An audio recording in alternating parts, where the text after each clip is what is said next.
Sir, ఏ నేరంకి ఏ శిక్ష నాకు తెలుసు.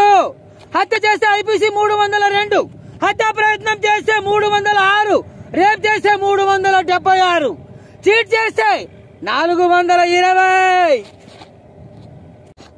మనలాగా గొడవ చేస్తే పబ్లిక్ న్యూసెన్స్ 160A, 294B, తాగి నడిపితే 41 టోటల్ గా అతిగా వాగిన శిక్ష ఉంది.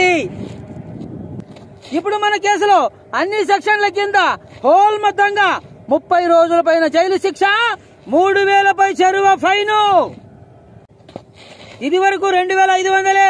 మొన్న వేసవిలో రేటు పెంచారు. సారు, ఆ బుక్ లో చూడకండి, అది పాత పుస్తకం, ఇది కొత్త రేటు, అందులో ఉండదు.